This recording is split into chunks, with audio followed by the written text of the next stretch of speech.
This is the Inferno Podcast, the official podcast of UAB Athletics. Blazer fans, this is the place each week to get an inside look into UAB Athletics.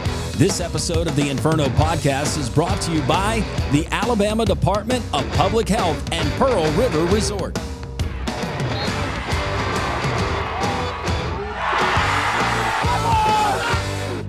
Welcome into the Inferno Podcast, episode 28. I'm your host, Landrum Roberts. It's your weekly look inside of all things UAB Blazer athletics.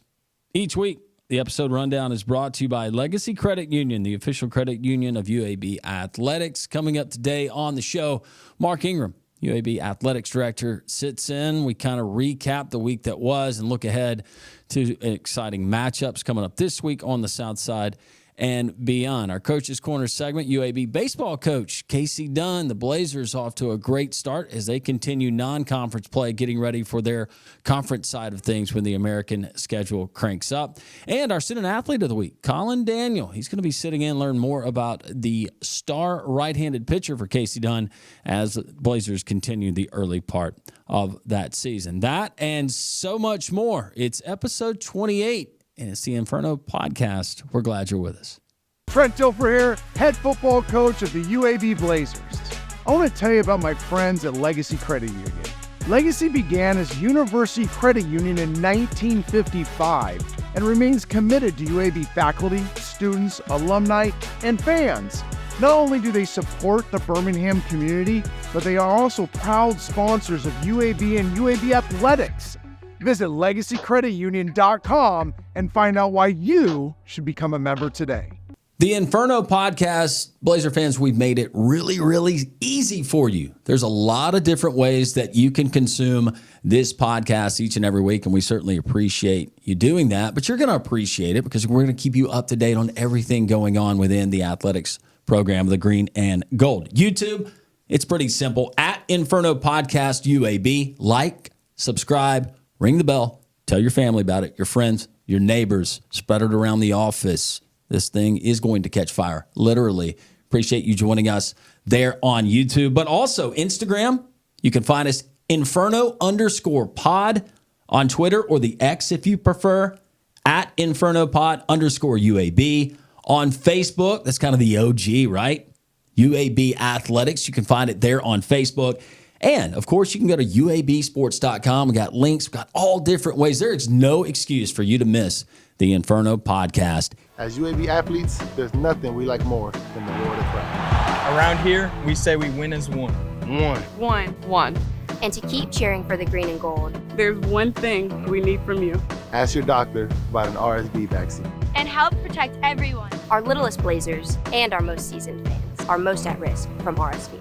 Ask about your RSV vaccine today. So we can all stay in the game. And win as one.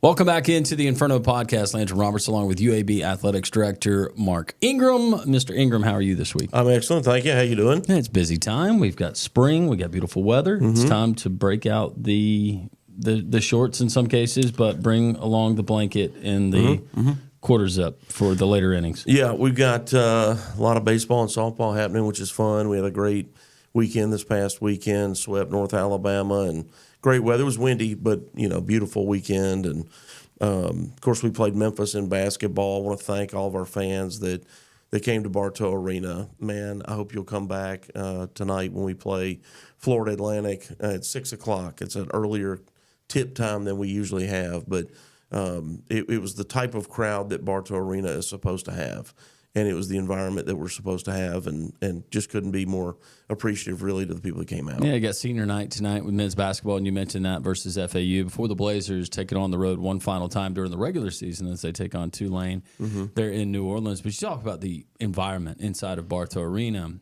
And 4,000 fans, the acoustics and how they hold inside of that building are incredible. But when you get 5,000, 6,000 passionate UAB fans, that is a tough place for an opponent to come in and play. Yeah, we were just short of 8,500 for the Memphis game, which is awesome. That's the largest crowd that we've had since we played Auburn in December of 2016 at home.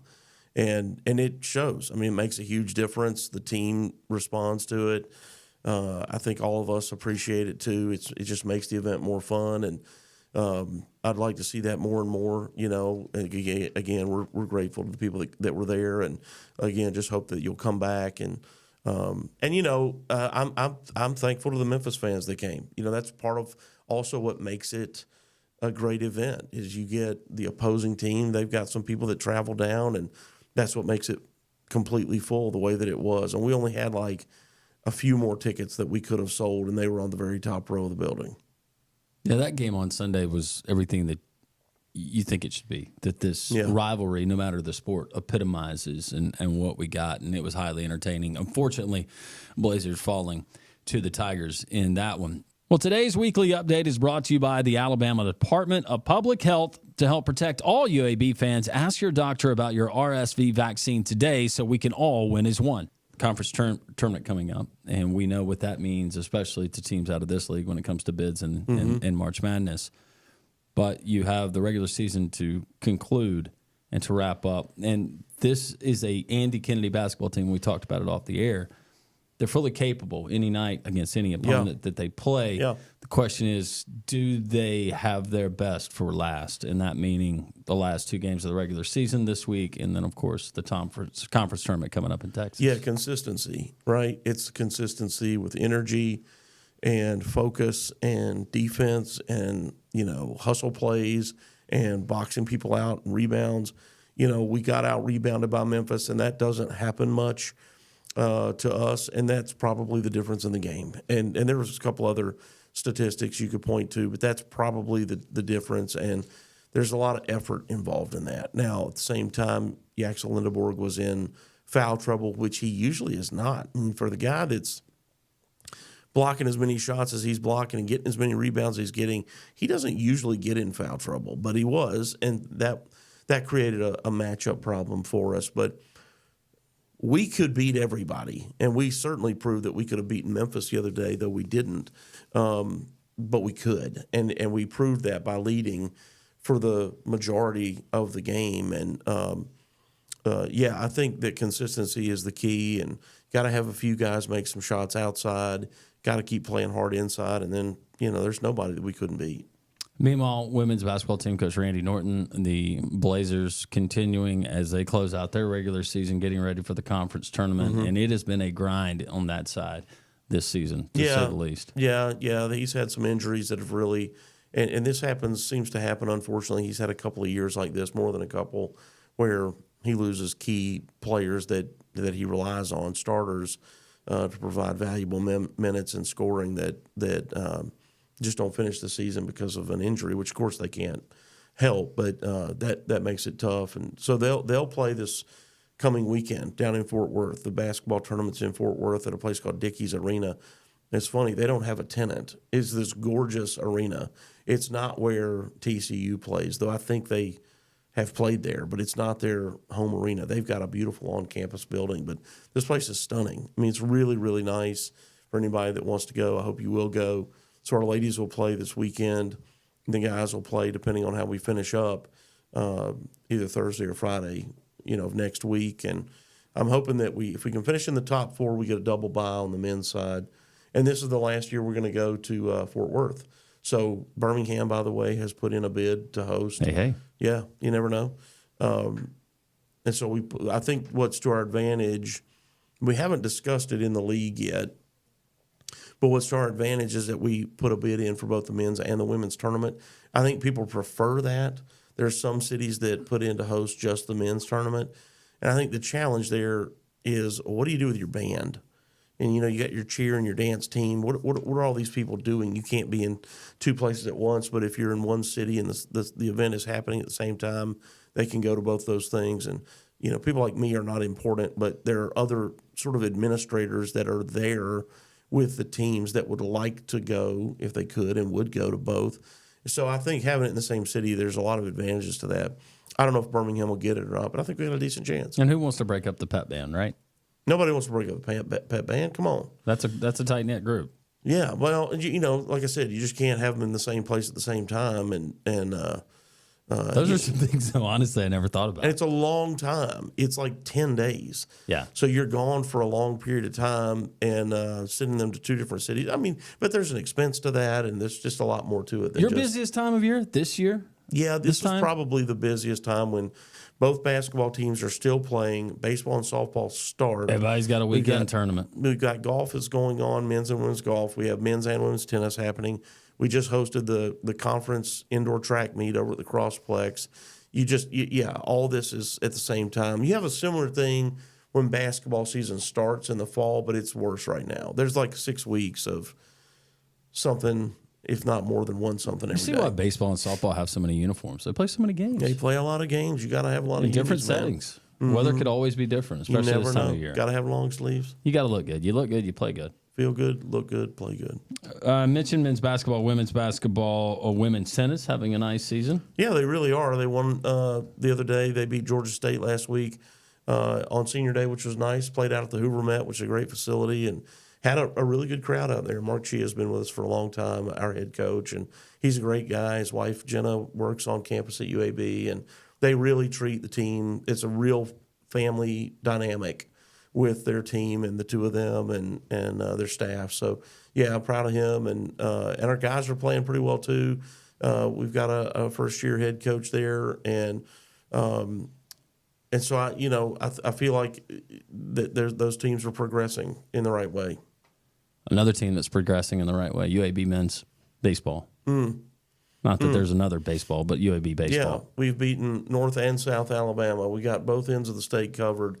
And which is great. Swept them both. I don't think that we've ever you have to ask Casey this when he gets here. I don't think we've ever swept South Alabama. And I don't know if that's right or not. But I bet there's a lot of programs that could say they have not swept South Alabama. Yeah, if you don't know any better, then it's true. Yeah. Yeah, I mean, and so that's a big deal. And he's doing a terrific job, and he's continues to recruit really well. And, his time in our state, being at Sanford and at Spain Park, and then just growing up in Vestavia. He's got just a ton of relationships around town and around the state, which helps for recruiting, obviously, and it's starting to really show itself on the field. Mark, thanks for joining us. Yeah, man. Appreciate it. Good to see you. Yeah, speaking of Coach Casey Dunn, he's going to join us next as the Inferno podcast continues.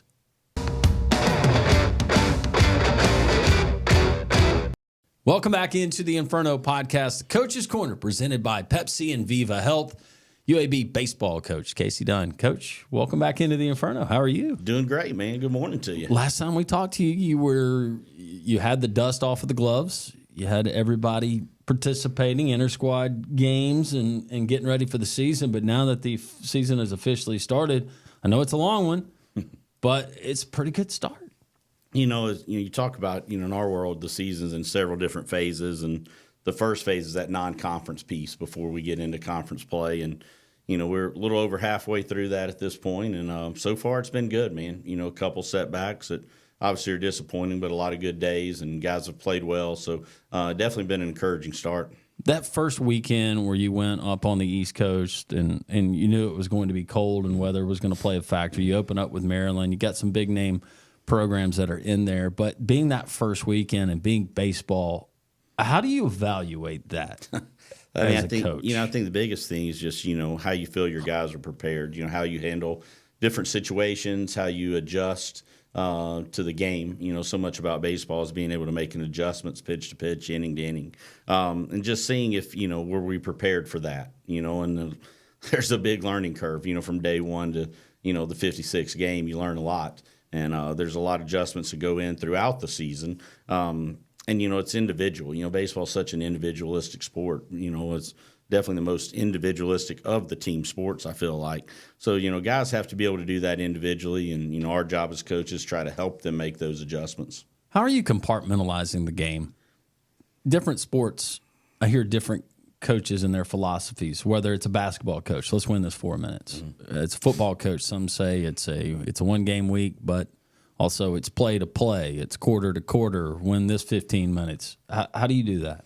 I mean, I think, everybody talks about pitch to pitch because you never know which pitch is going to dictate the game. But is it really pitch to pitch? Oh, man, no doubt, man. Think about it. I know in the Little League you say, oh, that one play didn't change the game. Oh, you didn't lose that game, Landrum. Yeah, you kicked the ball at a big situation. See, that was always the talk I needed. Yeah, but, Landrum where he doesn't want to hurt himself. Yeah, it's everybody, say, well, that one play didn't matter. No, the reality is that one play mattered, and so, it truly is pitch to pitch. We talk about trying to get the first blow and then how are we going to respond, because, we play good people. There's not a lot of wins on the schedule that, you can just look at and say, oh, man, we got that one. And, we've had 2 of those, and those are the 2. There were 2 days on the schedule that, when I look at it, all right, man, we'd have to screw these 2 up, but those are past us now. So really it's just about, knowing that if we get off to a good start, somebody's going to respond, and then, how do we counterpunch? How do we answer? And our guys have done a really good job. We haven't given up a ton of runs. We've pitched really well thus far. But when we have, our guys have responded well to try to answer, when another team scores. Those 2 weekend wins, the series and the sweeps that you had, though, historic. And I know the first time, at least since 2015, that baseball has seen that kind of success. But a South Alabama baseball program that is well thought of here in the state, and people know that pay attention, but also a UNA baseball program that can hold their own. Those 2 weekend series wins over teams in the state that you're very familiar with, is that any kind of watermark for your program? I mean, I think the South weekend was, big for us in a lot of ways. That's a really good program. Historically, they've had more big leaguers than Alabama and Auburn have had come out of there. It is, I think everybody talks about, football, school basketball. South's a baseball school. That's what they've been known for. That's where they invest their funds, if you see their facilities. So, when we got to UAB, obviously we're behind the ball in a lot of ways, and we've still got a lot of catching up to do. But, when you get a chance to play in-state people that, historically have been ahead of you in the pecking order, so to speak, it is an opportunity, man. I think it's something as a staff we judge ourselves, players judge themselves. And, to be able to win that series and do it pretty much convincingly under control for 3 days, I think definitely says something about the progress that we're making within the program. You have other state schools that you participate with when you can in an annual event, and some big ones that take place not only on their campus, but especially here in Birmingham at Regions. You got Auburn that comes into town. You also have Alabama Crimson Tide. How much does that help your team when it comes to maybe conference play? And I know that baseball, you got a lot of good teams and a lot of different teams, or a lot of good players on a lot of different teams.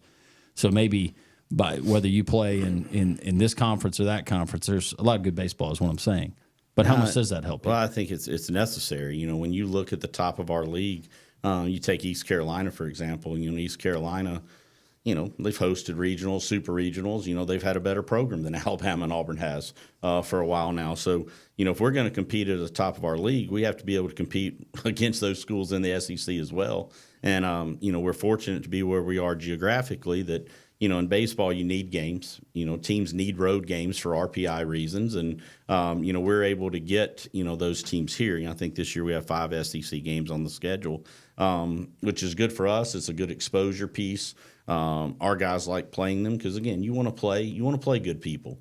And we're fortunate to be in the middle of a lot of good teams, a lot of good baseball. You even take that further to Troy State that, is in our state. They're top 20 in the country right now. Jacksonville State's going to be at the top of their league. Sanford will be at the top of their league. So there's a lot of good baseball in our area that we get to compete against. And for us to be able to compete at the top of our league, which is the ultimate goal. That's what we're chasing. We've got to be able to play toe-to-toe with an Auburn and Mississippi State and Alabama because we're going to have to be able to play toe-to-toe with East Carolina and Tulane and Rice and Wichita State and South Florida and all the other teams that are going to be really good within our league. But at this point in the season, when you look at through just a small sample size, whether it's the first 13, 15 games, how much can you tell about your team before you get into those type of games? Yeah, I think until you get into the middle of the season when it gets long, it's tough to know what you really have. Just because baseball is a long season, man. People talk about it, and even as a coach that loves it, man, it's long, man. It gets long, and 4 days a week you're competing, and working the other days to prepare for those 4. So it's a long season, but the good thing early is I think our guys have shown the ability to win a close game. which is important. There's been a couple games that, quite honestly, last year we don't win. We find a way to screw it up. And our guys this year have been able to make the big pitch, make the big play, get the big hit, to be able to find a way to win. And I think that's the biggest thing with turning anything around is having guys that are used to winning. I think we did a good job on a recruiting piece of bringing guys that, whether it was high school, junior college, whatever it was, that have come out of programs that were successful. And we've got a group of guys that believes in themselves, they believe in their teammates, and hopefully as we continue this season, you'll see that. Got a big one coming up this weekend where you travel to the state of South Carolina once again, and some notable teams that are on that schedule, and just be another great test for your team. Now, it's you got to get on the road early before conference. I believe that, and this will be our second little multi-team event, which is different. It poses some challenges, especially from a scouting standpoint and just preparation standpoint. But it's good. We get to play Michigan State twice. I think is 9-10-1, something like that. They've got off to a good start. We'll play them twice, then Winthrop and Cornell, I believe it is, once each. But get to play in a pro venue, a great ballpark up there. It's an awesome city. People haven't been to Greenville.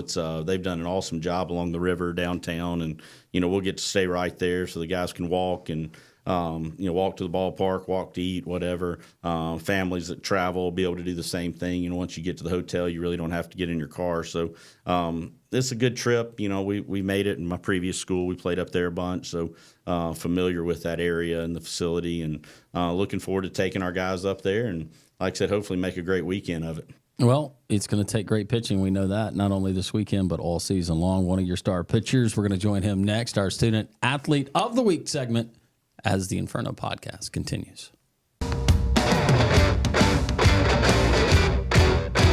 Welcome back into the Inferno podcast. Landrum Roberts, along with our Student Athlete of the Week, it's UAB pitcher Colin Daniel, and he joins us here on the Inferno. Colin, how are you? I'm good. How are you? You had a great outing this past weekend. I appreciate it. Made the headlines at UABsports.com.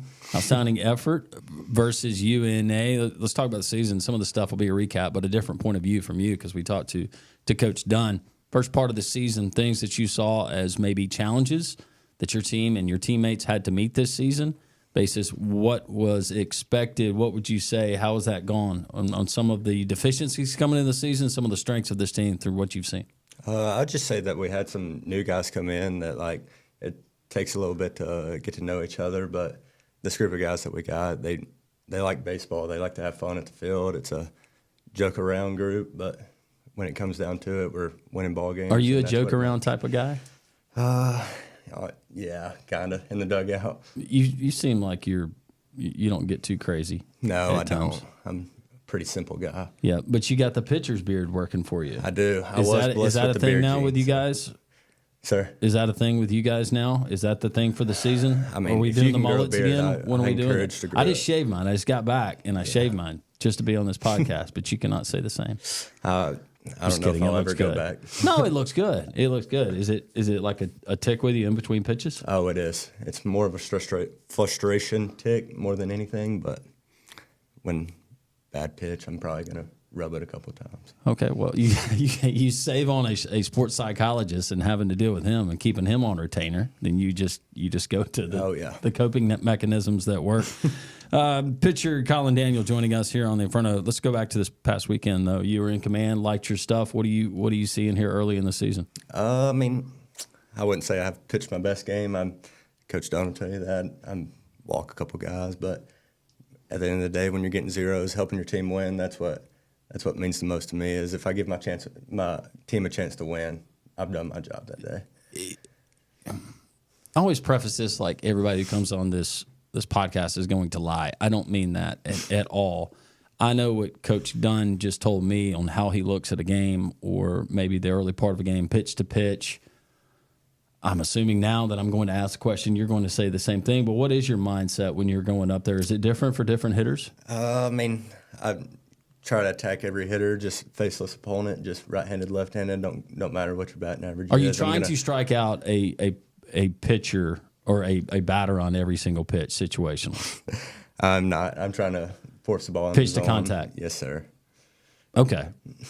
Well, and that was going to be because you'll get different responses from different pitchers. It's want to blow this one by. This guy, another guy, you got a certain situation. It's a 2-2. There's nowhere to put him, or a 3-2. You're trying to put him in there and give him something. I need to get that guy just to get him off the base pass. If I haven't got him 2 strikes, I try to put him away. Corner High School, Corner Alabama, outstanding athletics program. What drew you to UAB?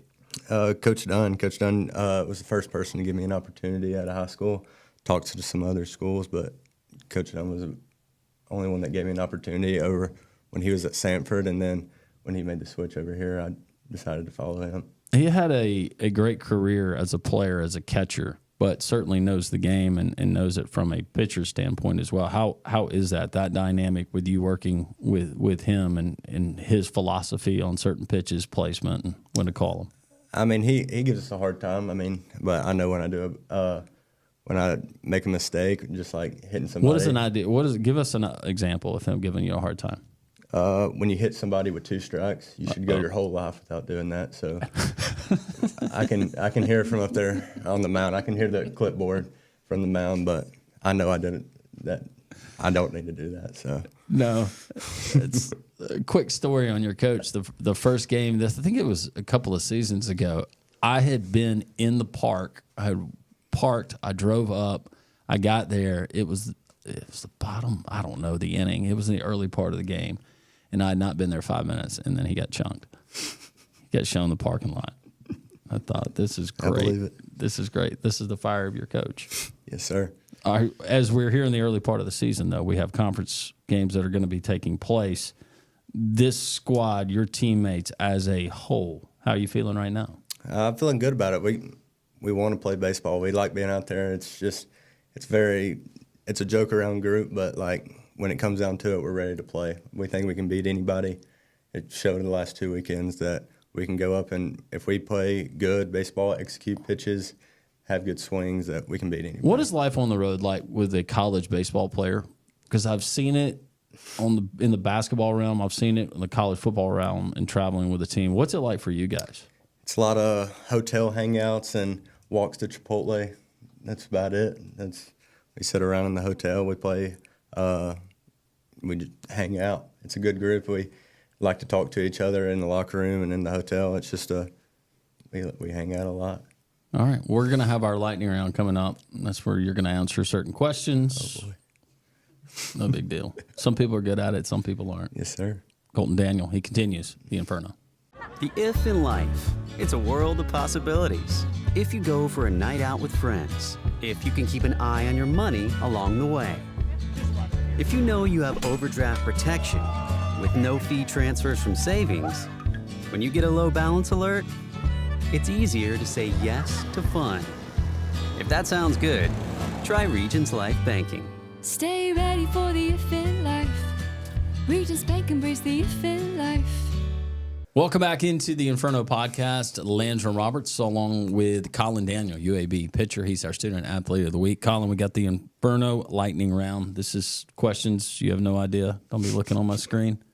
You're going to get them. You're going to try to answer them the best you can. We have judges that will calibrate, and they will tabulate, and we will put it into the database that judges you versus your colleagues at UAB. Student athlete. No, not really. I'm not doing that. We'll see how you do. All right, strike it up. Question number 1. There are 6 teams with more than 8 World Series titles. Who are they? 6 teams have won. Give me the Yankees. That's 1. Red Sox. That's 2. Dodgers. That's 3, unfortunately. St. Louis. It's 4. The Giants. That's 5. You got one more, Colin. The Royals. Oh. They were hot for a little bit, but the Braves.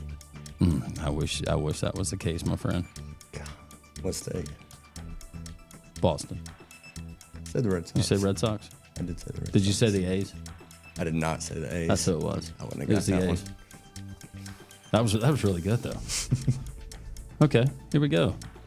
In 2019, World Series, the away team won every game, marking the only time that this has ever happened in North American sports history. Who were the teams? In the 2019 World Series, the away team won every game.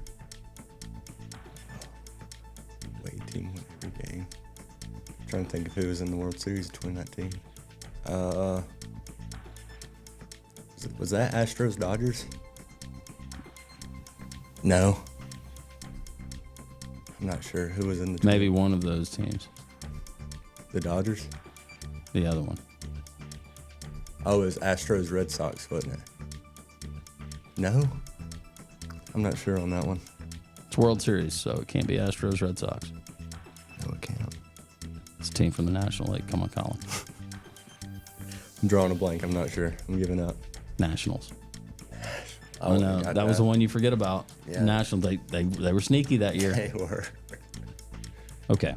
In 2016, which team broke the longest World Series drought in Major League Baseball history and went on to win?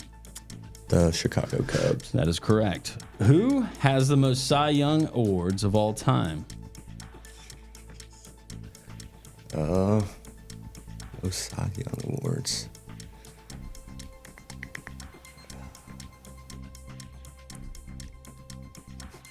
He's a bit of a hothead as a pitcher. Nolan Ryan. Another bit of a hothead, but you're on the same track. Randy Johnson. No. Those are pretty two good ones. Go back to the state of Texas.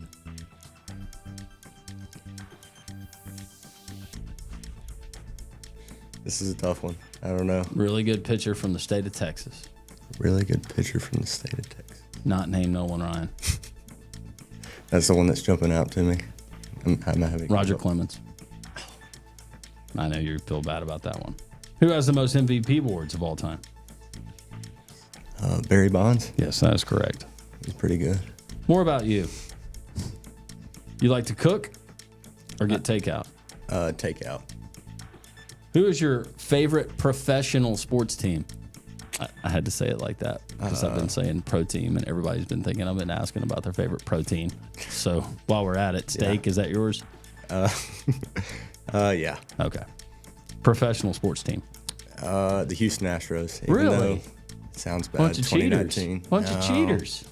I mean, if you're not cheating, you're not trying, I guess. Well, okay. All right. Bring the garbage cans out to the ball field this year. I might start that just in honor of you. Most hated chore. Hated chore. Got to be the dishes. That is the number one answer by everyone. Favorite vacation spot? Oh, I'm not a beach guy. Actually, over the last 2 summers, I've been going off and watching major league teams at their stadium. Last year, I went to PNC in Pittsburgh, and then watched the Guardians play in Cleveland. So We'll allow that. That's actually really cool. Yeah, and I've been to Fenway, so that's if you hadn't been there, you need to No, go I there. haven't been there either. You need to go there. Baseball. What's the hardest pitch to hit? Got to be a 100-mile-an-hour fastball. 100 an hour.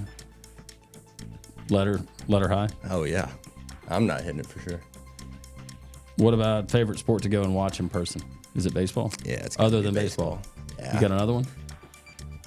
You like to play golf? I do like to play golf. I actually I went to the Tour Championships this summer, so Really? watched Scotty in person, so it's pretty awesome. All right, we got one more question for you.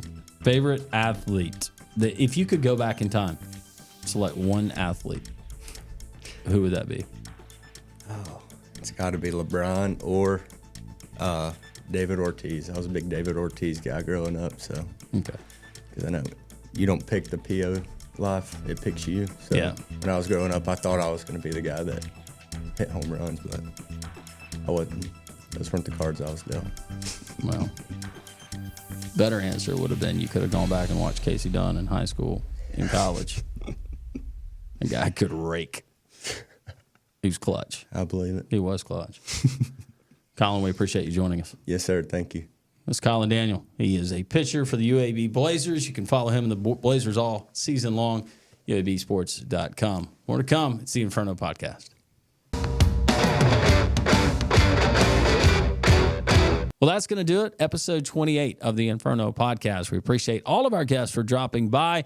UAB Athletics Director Mark Ingram, recapping the week that was, taking a look at some exciting events happening this week and beyond there on the South Side. Also, UAB baseball coach Casey Dunn joining us, recapping the early part of the non-conference slate. Blazers another big weekend this weekend in South Carolina as we inch closer to the American Baseball Conference schedule. And one of his pitchers, our student athlete of the week, Colin Daniel, for sitting in on the show, learning more about Colin, the junior right-hander for the Blazers. All of our information, as always, can be found at uabsports.com. And, of course, there's a multitude of different ways that you can subscribe. But if you're watching us on YouTube, you can always remember to find us at Inferno Podcast UAB. Well, for all of us here at UAB Athletics, for the producer, Molly Robinson, puts this show together each and every week. I'm Landrum Roberts.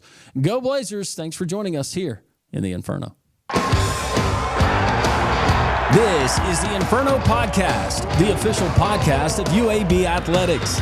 Blazer fans, this is the place each week to get an inside look into UAB Athletics. This episode of the Inferno Podcast is brought to you by the Alabama Department of Public Health and Pearl River Resort.